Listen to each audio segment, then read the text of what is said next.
Hey guys, Brian Beeler here with the Storage Review Podcast, and today I've got a special guest, Kevin O'Brien, coming out of the lab, in from the lab. How do you characterize that? Down from the lab. Down from the lab for this podcast. And today we just wanted to do sort of a Storage Review Answers Your Burning Desires series of burning questions, I think probably is better appropriately Hopefully said. the questions are not on fire, but you never know. The desires might be on fire. Yeah. So we're just going to do a quick hit on some of the direct Q&A we've gotten over the last couple of weeks that stands out that we think is worth conversation. And then a couple other points that we've collected off of social media over the last week or so. And just do an informal conversation. And, if you guys have thoughts or topics or like this Kevin forward podcast approach, then let us know and we'll keep going. But let's just jump into it. We've been working a lot with small NAS for, almost a decade at this point, and we've seen Synology, QNAP, Asus Store, Asus Tech, Cyberstore, Western Digital. I forgot about WD. Even big brands. The market's really changed. It's changed, but one thing has stayed the same is that Synology and QNAP have been kind of the leaders in terms of overall package when you look at what we loosely call like packaged NAS, where you get the hardware and software bundled together and you just add your own disks for the most part. Yeah. So the first question that is an aggregate of questions was in response to our Synology DS1522 Plus review, and the question is essentially, what's the best NAS? This is maybe the trickiest question to answer, even in that small NAS category of 6 bays down. Where do you start? It's tough because before you could say, well, Synology and QNAP were really similar and maybe lean towards QNAP for more performance, Synology for more app integration and overall look and feel. But now that Synology is starting to push their own hard drives, you have a premium that can add on to 2x factors for hard drives. All right, well, that's for their big ones. For their little ones, they haven't done that yet. So you can't penalize them on that notion. They haven't done it yet, but they still have been lagging behind on networking options where QNAP is offering multi-gig or more than one 10-gig port. Right now we saw on the DS1522 Plus, they have a 10-gig expansion, but it's a single port card. And it's a proprietary card, which people complain about, right? When you're asking $150 for a little 10-gig card, it's not nothing to be able to add that onto a $700 NAS. The easiest way to really answer that is you're not really going to run into a problem where you're going to have a bad decision buying QNAP or Synology. You might find pros and cons. You might find an area where certain sales price might lead you in a given direction, but you're going to have a certain underlying trust with each platform that you're probably not going to regret. You start to move down that away from those models, and you might run into issues where the UI it feels incredibly dated. Things that... Well, you could just say it. We just sent a NAS back that wasn't up to our standards, and we didn't even complete the review. Yeah, we ran into a lot of buggy UI quirks with a Asus Store model. And we've seen that with other models in the past where they just don't have the R&D budgets to properly design an OS that flows and works well with modern devices. Now, a lot of the issues that we had were really common things. It was like we're going through our setup of testing and we're creating our SMB shares and our iSCSI LUNs, and I switched over from hard drive to flash, and I was going through deleting the iSCSI LUNs, and I was like, okay, do you want to delete? Yes. And the thing stayed there. You want to delete? Yes. And they're like, some would delete, some wouldn't, and it ended up being easier to delete the entire disk group than to try and fight with it. And there were other kind of oddities that you had to work through, but I haven't run into those problems with Synology QNAP in a decade. Well, and it's one thing if you're doing this in a home lab and you can afford to mess around and not blow away production data, but as we look into remote office, branch office type use cases, you kind of want it to be solid, right? Well, even in a home environment, imagine recommending one of those models to a parent, and all of a sudden, a parent's probably not going to be doing iSCSI LUNs, but certainly not mine. You run into an issue where all of a sudden you're trying to diagnose a problem remotely, and one of the weird things, Security's been a huge concern with a lot of NAS Yeah, models. QNAP gets banged on that for past transgressions. I think recently they've been pretty Yeah, good. and a big part of it is don't have open services running that expose you over the wire unless you absolutely need them. And you'll find that where you turn on, you go through the setup process, and it doesn't even use the default user admin anymore. You have to Right. set something separate. You have to create a custom password when you first set it up. And you turn on the AutoStore model, default username and password until after you log in is admin. And their security prompt at the beginning is, do you want to use their default ports? Like you can use like port scanners that can scan every available port on a given device in a split second or so they've been around for a long time. Changing the port number isn't a security measure. And we did that piece on how to secure NAS, and I think the first or second thing we said was, if you have a default account, even named admin, get rid of it. Yeah, and that's where a lot of the security patches that came out on QNAP or Synology were, if you had one of those models where you've been upgrading your thing through the years, you moved your hard drives into a new system, you might have been grandfathered into an older security process. It warns you daily of like, every time you log in, if you have the user admin, change it. And like it wants you to force through the process. And I think QNAP might even disable that and make you put in another administrator user below that. But they've moved so far beyond a lot of those early problems. And a big part of it is just don't have it open unless you need to have it operating to the internet. And I think that's a part that some vendors like, oh, what can we do to like be a little more secure? And like, it's just weird, some of the decisions that they make. So we've done like 6 minutes riffing on, on the best small NAS, but I think what it comes down to is that basically we're focusing on Synology and QNAP because we've had the best experience with them really over the last decade, right? Yeah, and a lot of it comes down to what models could I recommend to friends and family or readers and say, like, you deploy this, you're not going to run into problems.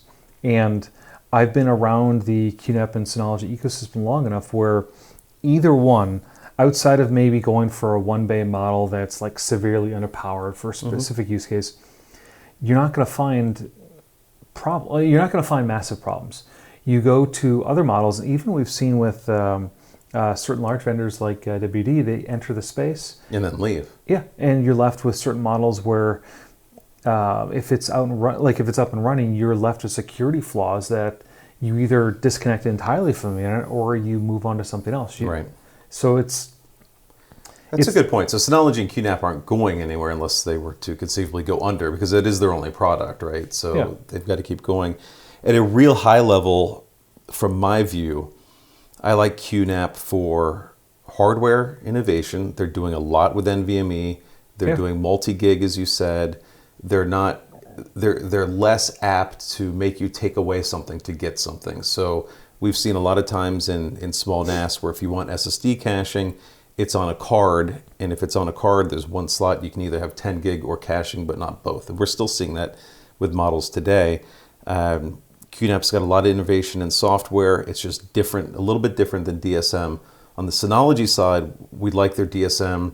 Their virtualization station is great. They've got security stuff. They've got surveillance stuff that we use here.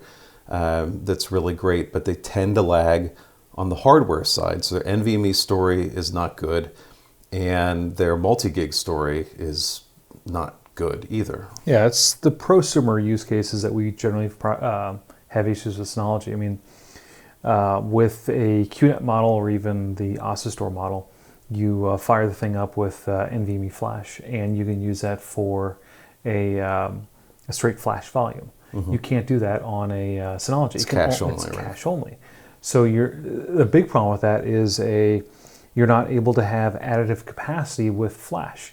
It's no longer the days of like, hey, I have like a 50 gigabyte flash device in front of hard drives.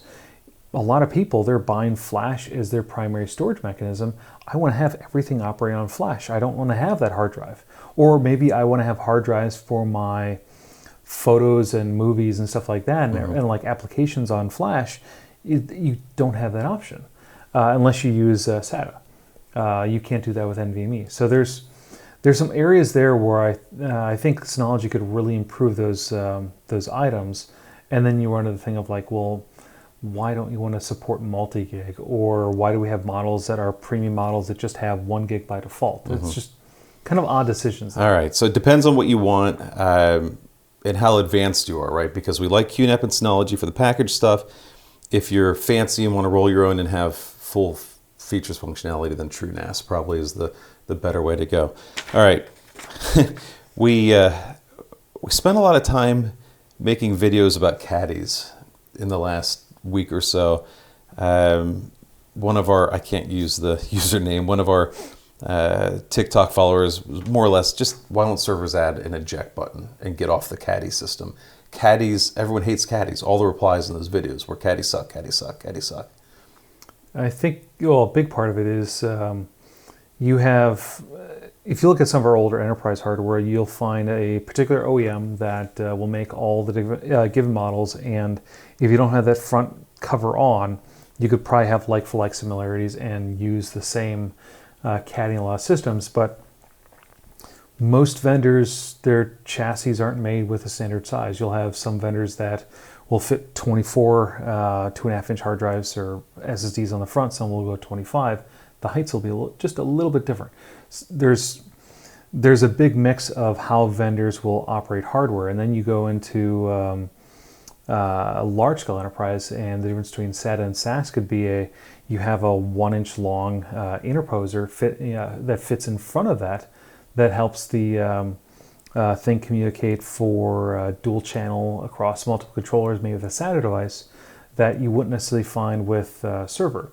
So there's so many different situations where a common size might not work, but a lot of it comes down to, I think we've seen vendors where they just want to have their own color and design scheme that fits the front of that particular server, and that's why they change it. I think you could argue they also like charging you $20 for that part too when they sell you the hard drive or SSD. I'd say it's probably far more than $20 for that drive. I mean, a lot of vendors will have it 2 or 3x. But we do have the one Intel OEM server that has the 8 NVMe bays inbuilt, and they have a little integral flip down doors, and you've used the heck out of that system, and the doors seem to hold up. I mean, it's not the worst design to just integrate those into the backplane.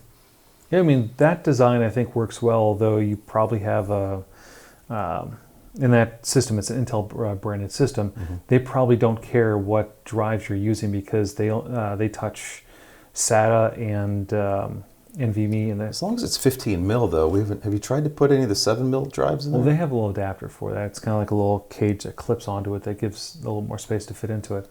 But they probably don't care what goes into it because they don't make hard drives. Like they just don't worry about that, I think. But still make those Optane drives. Yeah, but I think as you go towards a lot of the vendors, they just do it because they can, and most of the customers buying those aren't really running into the problems of like, hey, I can't find the caddies. They're buying the drives from Dell, from HP, and they're buying the warranty. Usually it's a 3 generations old, 4 generations old. It hits the home lab space. It's like, what do I do with caddies? Because by the way, something that could be like maybe $1 part is selling for $60 on eBay because there's not as many floating around. Yeah.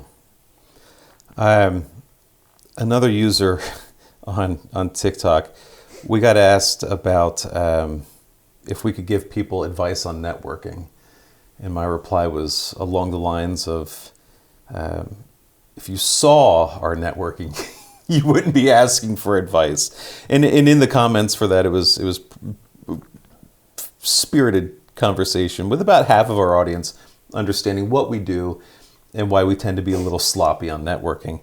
But one guy did have an interesting question. What's with all the fiber? Fiber is for distance, not latency speed anymore. Just asking. So we do have a lot of those thin blue fiber cables behind the rack. How do you think about that? Well, it depends on what type of networking you're using. Usually you could say, well, okay, well, Ethernet versus fiber channel, but those OM2, OM3, OM4 grade wires, you can use them for fiber channel or Ethernet. You can use them for 16 32 gig fiber or 10 25 gig Ethernet.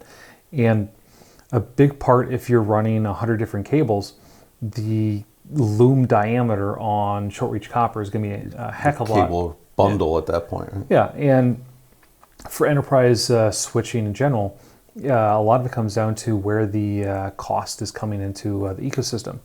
If you're running Cat 6 or Cat 7, your little port module interface guy is on the switch and on your networking card, and you're paying for that cost there, maybe not in the cable.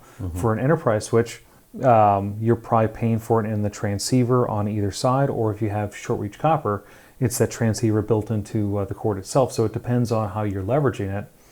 But I mean, it's going to come down to how things are deployed in a given environment. There's not really a one-size-fits-all type of situation that clearly defines, like, if you are running Ethernet, you have to run this. If you're running fiber channel, you have to run that. It's more of you use what you've probably been using and what works well for your given environment. And to be fair, we still do see a latency advantage on fiber channel in some cases. So it's not as if this latency argument is totally gone. Yeah, and a lot of people think, well, hey, fiber channel is slower because it's different speeds. But as generational changes happen, I mean, you'll find fiber channel leapfrogs Ethernet. Ethernet will leapfrog fiber channel. Well, it depends on the rest of the system, though, too, because the drives inside are only going to go so fast. Yeah, and then what the storage and OS and all those things support. Right. Okay, so we got the updated Lenovo P620 in last week or so. That's the new Threadripper Pro inside. And this one caused a lot of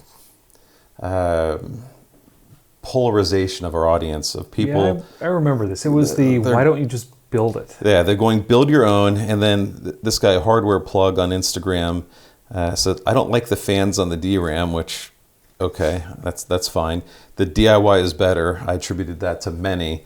But then we had plenty of other people. Mr. Lemurs, who's one of our big Instagram fans, says his friend has presumably the P620 before this one and loves it. It's a beast. So, yeah. You know, aside from hating, how do you hate the fans on the DRAM?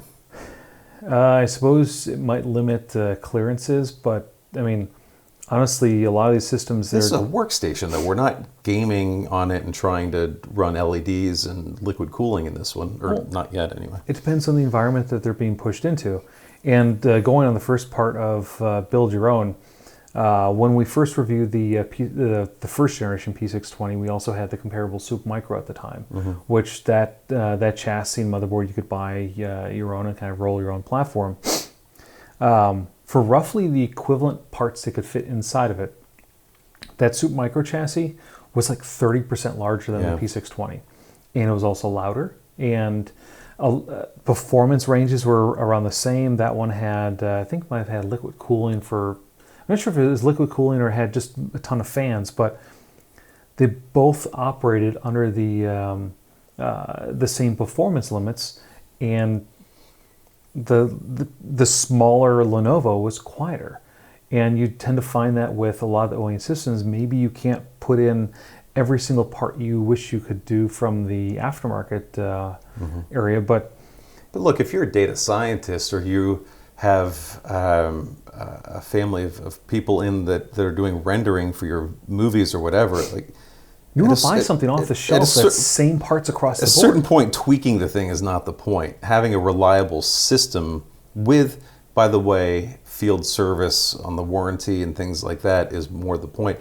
And plus, I mean, you talked about the efficiency of the system. Just the power supply on that P620, the way you just chunk the handle and pick it up and it's gone. Like, if that power supply was to fail, that change is 32 seconds to pop the lid and pop that and drop the new one, restart. Yeah, any of our models that we've built our own, if you have a power supply that fails, if it's not modular, you're trying to like untangle all those wires and disconnect them. And even if it is modular, though, you still have to take off the side panel, probably both, unscrew it, yank it out, decable at the same time. And I hope it's the same model, because if it's not, the little connectors could vary slightly. But you're left with a big difference, and that's just on power supply. And on the comment towards the little fans on the DRAM, maybe Lenovo's designed their system to operate at a higher ambient temperature spec, and by having little fans on that DRAM, it can run stable at a higher temperature. Well, either way, though, I mean, you're talking about a workstation audience where if they're dropping 20 grand on a system, they want a fully supported system that they know is going to be operational for those workloads. Yeah, by the way, AMD specifically sells those CPUs only to OEMs. You can't build it yourself unless you find a gray market. Yes, and that is even $10,000 or $11,000 CPU at that point. Yeah, It's a lot of risk to build your own, too, by the way, with no warranty and be dropping in gray market parts that are that expensive. Yeah. We've started to have conversations come up a little bit about the ME5. Somebody was asking about if they could roll their own, or how do you start to roll your own dual controller, sort of enterprise type storage. And you and I have separately been having the conversation about drive cost in servers. So when you go through Dell.com or whatever, and I think a lot of it was around how Micron just recently launched a new enterprise SATA drive. And I was saying, man, it really feels like SATA's down to like M.2, at least in the US, for servers. Yeah, I'm not sure if this was a thing where some people didn't really follow the market as closely as soon as like COVID hit, but like you have this 2 to 3 year gap where everyone's thinking, well, NVMe is the premier fastest product. It has to be the most expensive. And we've even had questions come up of like NVMe versus SAS, and I knew there was a difference there, but I started looking towards NVMe and SATA, and for the exact same capacity points, SATA and SAS are twice the cost of NVMe, even for the same like single drive write per day or multi-drive write per day. Those drives, because they don't have as much competition anymore, they're effectively double the cost. You're paying them premium to have a slower product. A premium for SATA is scary. So if you're out there configuring systems, hopefully you're working with someone that will help coach you a little bit better. But if you're configuring these servers, NVMe is not to be feared. It's not scary. It's not new at this point. It's definitely what systems should be based on. Yeah, and you're going to get a heck of a lot higher performance profile of really any enterprise NVMe drive over any SATA enterprise drive. So there was another thing around ME5 that I'll paraphrase a little bit.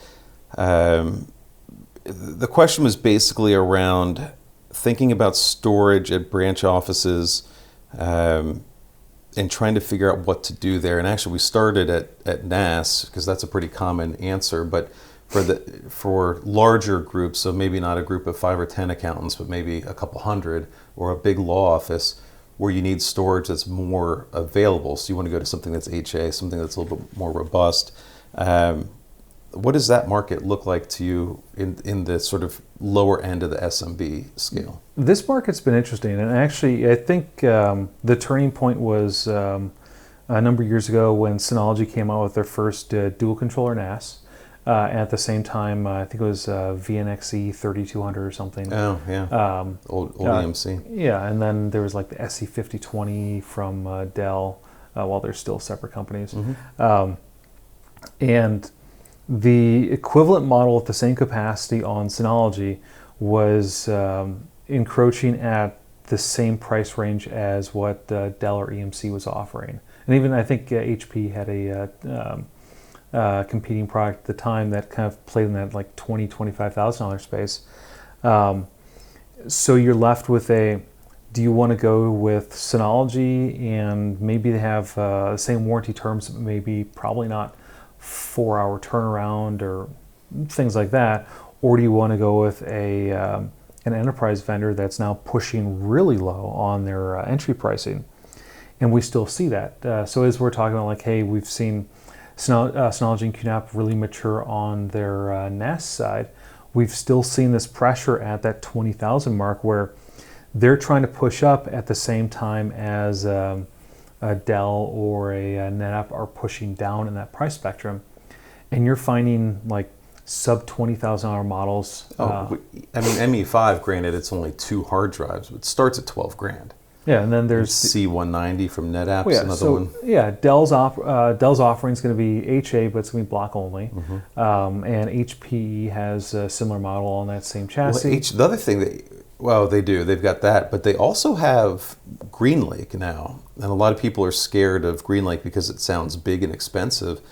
But they'll deliver on an annualized basis a solution with servers, with switching, and with, at the low end, nimble storage for a number that's wildly affordable. Actually, when I was at HP Discover, I sat with the IT guy for a 600 or 700 lawyer firm in Philadelphia, and they've gone all GreenLake. They just found it was easier to consume the gear. They ended up putting it in a colo, but that style of ownership and management was easier than having the stuff on-prem.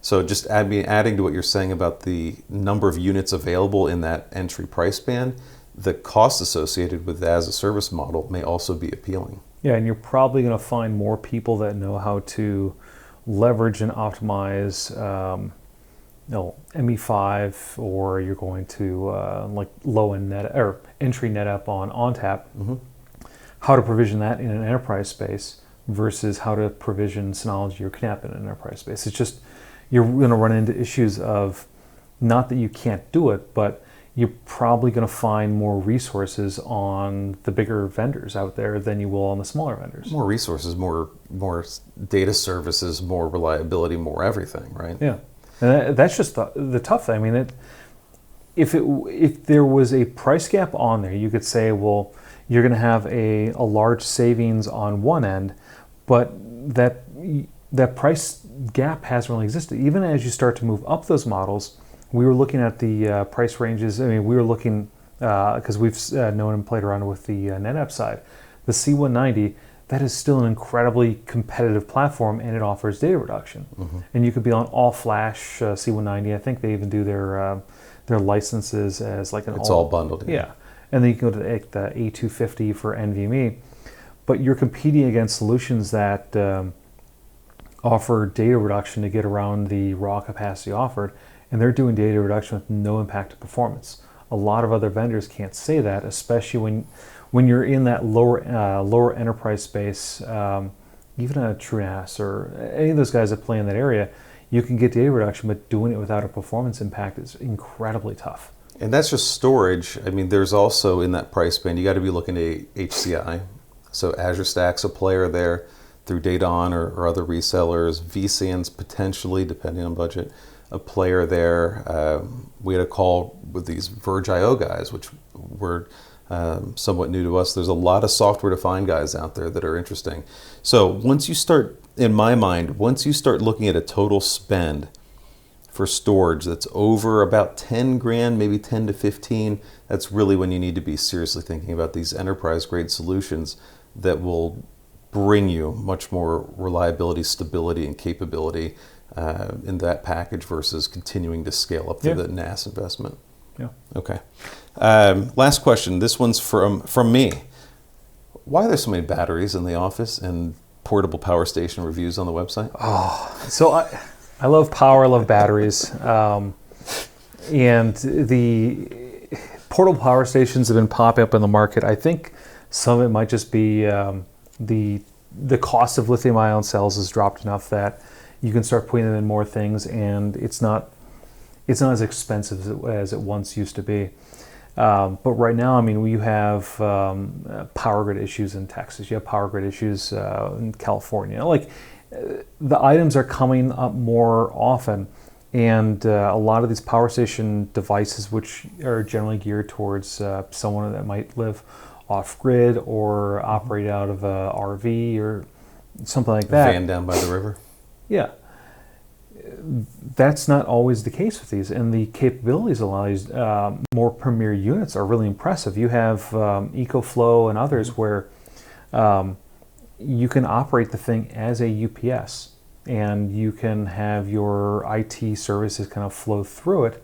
And if you're in an area that, let's say your power grid goes down, okay, your lights and stuff go off, maybe you want to keep your POS system up and running, these batteries can do that. And they have, a lot of them have a much more affordable price point than where you'd find a traditional UPS. And well, that's a good point. Like here, I mean, we've got a bunch of stuff, so we can keep working by candlelight if we need.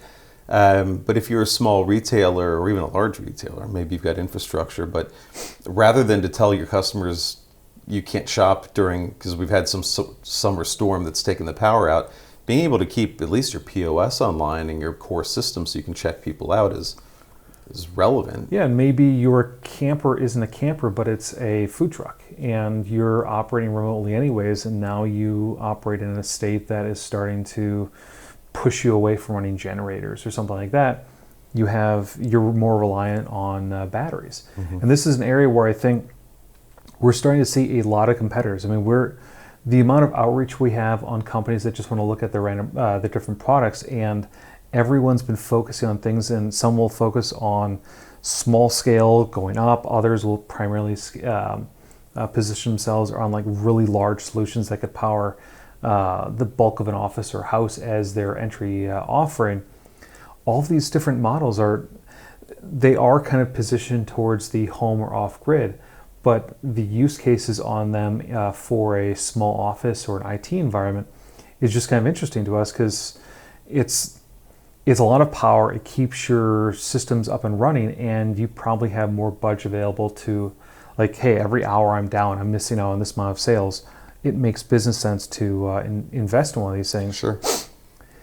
You don't have comparable models from Eaton, Schneider Electric, any of the They haven't traditional. gone that far small in their scale. Well, yeah, I mean, and a lot of theirs aren't really designed to operate where you can turn them on if it's not connected to power. That's not its primary use case. Mm-hmm. These, with the other vendors, is, and you're finding more remote type, especially with edge offerings expanding now. There's a lot of these use cases, so we're dabbling in this space, trying to see what makes sense. Some vendors definitely have a much stronger engineering background than others.